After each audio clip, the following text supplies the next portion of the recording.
बात है सन 1929 की, जब पहली बार साउथ अफ्रीका के जाम्बिया में एक अज्ञात रोग के लक्षण पशुओं में देखे गए।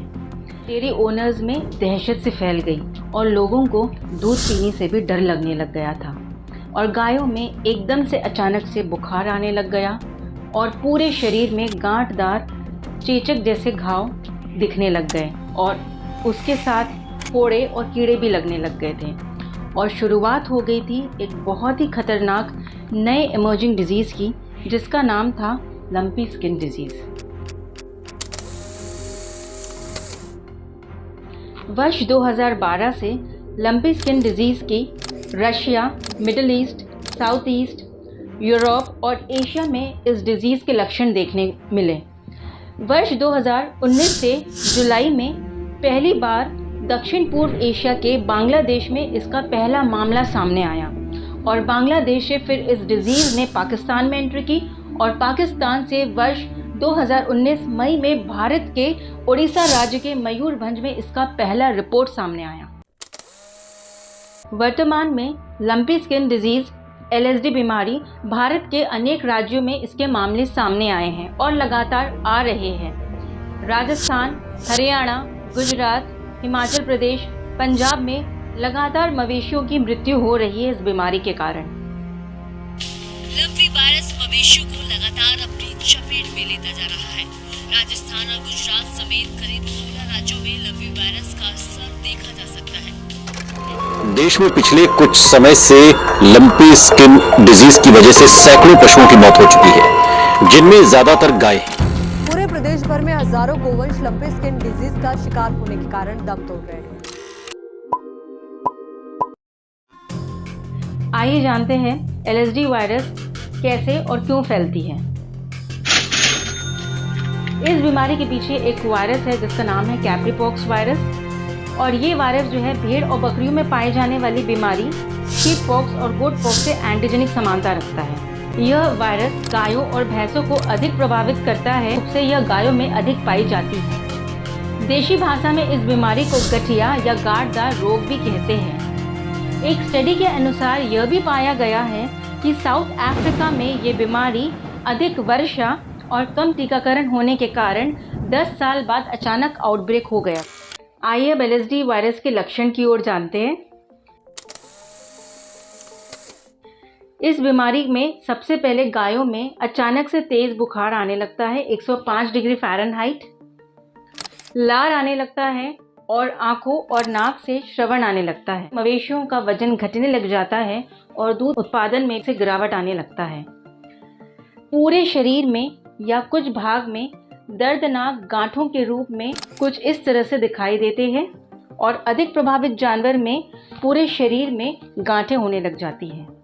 जानवर जो है लंगड़ाने लग जाता है और कुछ जानवरों में ऐसा भी पाया गया है कि पैरों में सूजन आने लगता है और बुखार आने लगता है और चमड़ी के ऊपर लगभग 2 से लेकर 5 सेंटीमीटर डायमीटर की गांठ बनने लग जाती है। ये गांठें जो है सर, गले में, पैरों पर, जननांग और उसके आसपास हिस्सों में देखी और पाई जा सकती है। इसके बाद यह वायरस जो है धीरे धीरे जो है अपनी गांठें बड़ी कर लेते हैं और फिर इसमें घावों में बदल जाती है। घावों में मक्खी पड़ने लगती है, फिर मक्खियों के द्वारा अंडे पड़ने लगते हैं, फिर इन अंडों से कीड़े निकलने लगते हैं और जिसे मांस को खोखला बना देते हैं और इसे अंग्रेजी भाषा में मयासिस कहते हैं। मादा पशुओं में गर्भपात हो जाता है और इस वायरस की जो इंक्यूबेशन पीरियड है वो 2 से 4 हफ्तों की है। According to World Organisation for Animal Health, LSD virus की जो मोर्टेलिटी रेट, मृत्यु दर है वो 1 से 5% है। जब यह वायरस लंग्स में प्रवेश करता है तो निमोनिया कॉज करता है और उन्हीं जानवरों में मृत्यु दर ज़्यादा चांसेस होती है। एंजोटिक एरिया में जहां पहले से यह वायरस मौजूद या पाया जाता है वहां पे रोग के फैलने की जो संक्रमण दर है वो 20% है। सपोज वहां की जनसंख्या 100 है, कैटल पॉपुलेशन, तो वहां पे 20 जानवर ही इस वायरस से अफेक्ट होंगे।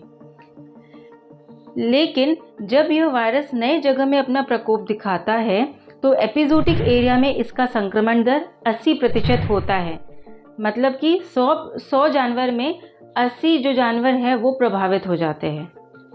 चलिए अब जानते हैं ये रोग का संक्रमण कैसे होता है।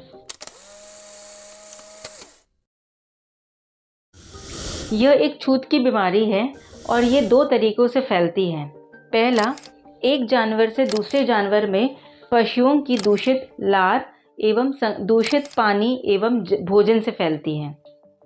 और दूसरा संक्रमण जो है यह परजीवी जनित रोग है जिसको कि वेक्टर बोर्न डिजीज़ कहते हैं।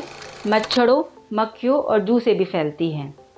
अब आपके मन में एक सवाल आ रहा होगा कि क्या यह बीमारी दूध से तो नहीं फैलती और क्या यह इंसानों में तो प्रवेश करके प्रभावित तो नहीं करती, क्या यह जूनोटिक बीमारी तो नहीं है? बिल्कुल, आपका जवाब मैं तैयार रखी हूँ। यह एक वायरस बिल्कुल भी इंसानों में नहीं फैलती और दूध भी पीने से इंसान में यह प्रभाव नहीं करती। ये अब हम जानते हैं कि कौन कौन से ऐसे रिस्क फैक्टर्स हैं जो जानवरों को अधिक प्रभावित करते हैं। सबसे पहले तो सभी उम्र के गौवंशीय इस वायरस को से प्रभावित होते हैं एवं भैंस भी प्रभावित होते हैं। इसमें कम उम्र के बच्चे, बीमार गाय एवं गाभिन पशुओं को यह वायरस ज़्यादा संक्रमित करता है क्योंकि इम्यूनिटी उसकी कम हो जाती है। क्रॉस ब्रीड जानवरों को यह अधिक प्रभावित नहीं करता जितना कि विदेशी नस्ल की गाय जैसे कि होल्स्टीन, फ्रीजियन और जर्सी को प्रभावित करता है। यह बीमारी बारिश के अंतिम मौसम में ज़्यादा पाई जाती है क्योंकि कीड़ों एवं मच्छरों का प्रकोप जो है वो अधिक हो जाता है और जल भराव होने के कारण यह अधिक फैलती भी है। ठंड और गर्मी में कम होने लगती है या पूरी तरह से यह बीमारी खत्म हो जाती है। आइए अब हम जानते हैं कि इस बीमारी को फैलने से कैसे रोका जाए। पहला जो है हमें आइसोलेशन करना है। जो भी बीमार पशु है उसको तुरंत हम अलग कोठे में रखना है और उसका दाना पानी भी हमें अलग कर देना है। दूसरा, हम जैव सुरक्षा की दृष्टि से देखें तो जो भी जानवर को देख रेख करता है या चारा पानी उसे देता है उस आदमी को हमेशा स्वस्थ पशु के संपर्क में नहीं आने देना है। अगर यदि आपके पास उस फार्म में मैन पावर कम है तो स्वस्थ पशु को पहले दाना पानी दे, फिर ही जो है बीमार पशु या संक्रमित पशु को छुए और स्वयं की साफ सफाई पर उसे विशेष ध्यान देना चाहिए। तीसरा है वेक्टर कंट्रोल। कई बार आइसोलेशन करने के बावजूद भी बीमारी जो है फैलती है क्योंकि ये परजीवी जनित रोग है, वेक्टर बोर्न डिजीज़ है जो कि मच्छरों, मक्खियों और जू से फैलती है। तो बीमार पशु से स्वस्थ पशु में ट्रांसफ़र हो जाती है।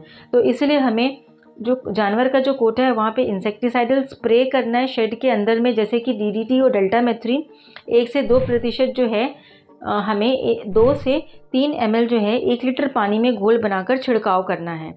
साइपरमेथ्रिन जो है 1% उपयोग करना है। इसको भी 2 से 3 ml जो है 1 लीटर पानी में घोल करके शेड को छिड़काव करना है। और नीम के जो सूखे पत्ते हैं उसका शेड के अंदर धुआं करना है एवं उसके आसपास जगहों पर। और जहाँ भी मच्छर, मक्खियों का ज़्यादा प्रकोप है वहाँ हमें फ्लाई प्रूफ नेट का उपयोग करना है।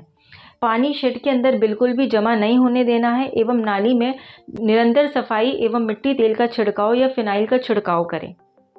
चौथा पॉइंट है, हमें पशुओं के ट्रांसपोर्टेशन पर सख्त निगरानी रखनी है एवं अंतर्राज्यीय व्यापार को पूरी तरह से प्रतिबंध करना है क्योंकि भारत सरकार द्वारा इसमें रोक लगा दी गई है और हर एक राज्यों के बॉर्डरों में चेक पोस्ट लगा दिए गए हैं और सख्त निगरानी रखी जा रही है। पूरा एनिमल ट्रेड फेयर अभी बंद है। एज ए वेटनरी डॉक्टर मैं पशुपालकों को यही सलाह दूंगी कि अनाधिकृत अपने डेयरी फार्म में नए व्यक्तियों को प्रवेश ना कराएं और ना ही कोई बाहर की मालवाहक गाड़ी, ट्रक, ट्रॉली, ट्रैक्टर या किसी भी अन्य मालवाहक गाड़ी को बिना स्प्रे किए प्रवेश ना होने दें। अगला कंट्रोल मेजर है डिस्पोजेबल ऑफ कार्कस, यानी कि मृत पशु का निपटारा करना। मृत पशुओं को हमें कभी भी यहाँ या वहाँ नहीं फेंकना है, ना ही नदी या नाले में बहाना है क्योंकि यह रोग दूषित जल से फैलता है तो यह रोग तेजी से फैलेगा एवं स्वस्थ पशु को प्रभावित करेगा। लगभग हमें 1.5 मीटर का गड्ढा खोदकर मृत पशु के ऊपर नमक और चूने का छिड़काव कर मृत पशु को दफनाना है। अब हम चलते हैं LSD वायरस की ट्रीटमेंट की ओर। LSD वायरस जो है ये एक वायरल बीमारी है तो इसका कोई भी स्पेसिफिक ट्रीटमेंट नहीं है, तो हम इसमें सिम्टोमेटिक ट्रीटमेंट का उपयोग करते हैं। इसका ट्रीटमेंट जो है 2 प्रकार से होता है। सबसे पहले उन जानवर जो कि जनरली अफेक्टेड एनिमल्स है उनका उपचार हमें करना है। जैसे कि इसमें जिस जानवरों में हमें बुखार का स्तर दिखे, त्वचा के ऊपर फोड़े और घाव दिखे, तो उन पशुओं में हमें बुखार कम करना है तो हमें एंटीबायोटिक दवाइयों का उपयोग करना है। जैसे कि पैरास्टामोल 15 से 30 ml इंजेक्शन फॉर्म में आता है। साथ ही हम देंगे स्ट्रेप्टोपेनिसिलिन 5 ग्राम 3 से 5 दिन तक हमें उपयोग करना है, जो कि घाव को ठीक करने में हेल्प करेगा और सेकेंडरी बैक्टीरियल इन्फेक्शन को भी वो रोकेगा। अगर पशु के शरीर पर कीड़े लग जाते हैं तो उन कीड़ों को हमें हाथ से हटाना है और साथ ही घाव में टर्पेंटाइल ऑयल का छिड़काव या विस्प्रेक्स स्प्रे करें। साथ में हम आइवरमेक्टिन इंजेक्शन का उपयोग करेंगे 10 ml। हमने देखा कि जब कीड़े मर जाते हैं और कीड़ों की जनसंख्या कम हो जाती है तो पशु जो है खाना खाने लग जाता है और बुखार कम होने से भी स्ट्रेस कम हो जाता है, तो पशु जो है वो स्वस्थ होने लगता है।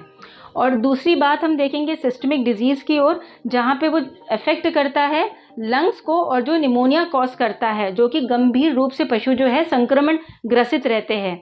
इसमें हम देखेंगे सिप्रोफ्लॉक्सासिन जो है ब्रॉड स्पेक्ट्रम एंटीबायोटिक देंगे 4 से 5 मिलीग्राम पर केजी बॉडी वेट, या हम दे सकते हैं सेफ्ट्रायाजोन 5 से 10 मिलीग्राम पर केजी बॉडी वेट। दिन में 2 बार हमें देना है, 3 से 5 दिन तक इसे चलाना है। सपोर्टिव ट्रीटमेंट में हम देंगे non steroidal anti inflammatory drug meloxicam, antihistamine, fluid और इलेक्ट्रोलाइट थेरेपी। घावों को ड्रेसिंग करने के लिए हम उसमें इस्तेमाल करेंगे पोविडॉन आयोडीन सॉल्यूशन का या कार्बोलिक पाउडर का। गवर्नमेंट ऑफ इंडिया मिनिस्ट्री ने फिशरी और डेयरी डिपार्टमेंट में एक डॉक्यूमेंट रिलीज़ किया है हाल ही में, जिसके अनुसार 0.1% मिथिलीन ब्लू सॉल्यूशन का इस्तेमाल करने से पशु ठीक हो रहे हैं। बड़े जानवरों में इसका डोज 300 ml है। 8 घंटे के अंतराल में हमें दिन में 3 बार देनी है और ये 4 दिन तक इस्तेमाल करना है। छोटे जानवर में जैसे कि बछड़ों में डोज रेट आधा है, 150 ml लगभग। हमें इसे दिन में 3 बार देना है 4 दिन तक। इसे हमें पिलाना है या स्प्रे फॉर्म में भी हम इस्तेमाल कर सकते हैं। एज ए वेटनेरियन मैं आपको यही सलाह दूंगी कि आप जो है पशु चिकित्सक से ही इसकी इलाज करवाएं और इंजेक्शन को दें, और साथ ही उन जानवरों को बाड़े में बांधें और चरने को ना छोड़ें, नहीं तो ये बीमारी जो है अन्य गाँव में फैलेगी। आइए अब हम जानते हैं LSD वायरस के आयुर्वेदिक उपचार की ओर। LSD वायरस में जो है आयुर्वेदिक उपचार प्राइमरी ट्रीटमेंट बिल्कुल भी नहीं है, हमें सिर्फ इसे सेकेंडरी ट्रीटमेंट के तौर पे उसे उपयोग करना है।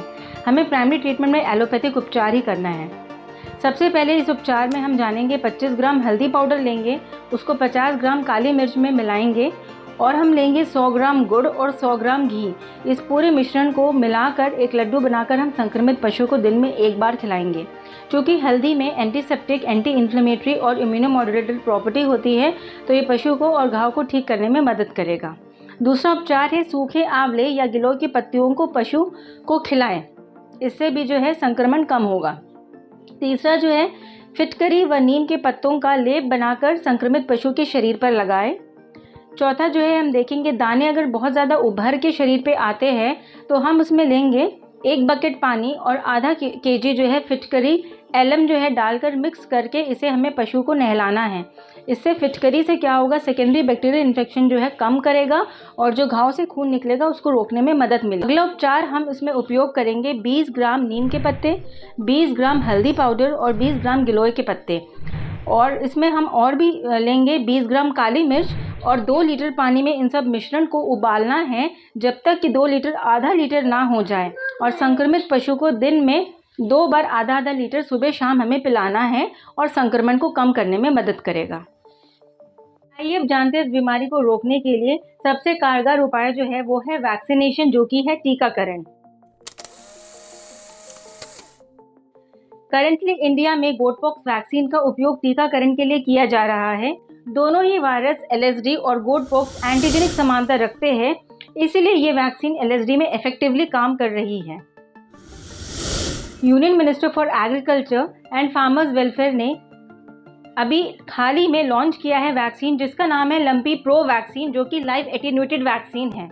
भारत में यह पहली स्वदेशी वैक्सीन है और इसको डेवलप किया है National Research Centre on Equines, Haryana के साइंटिस्ट और Indian Veterinary Research Institute Bareilly के साइंटिस्ट के कोलैबोरेशन के साथ ये वैक्सीन डेवलप की गई है।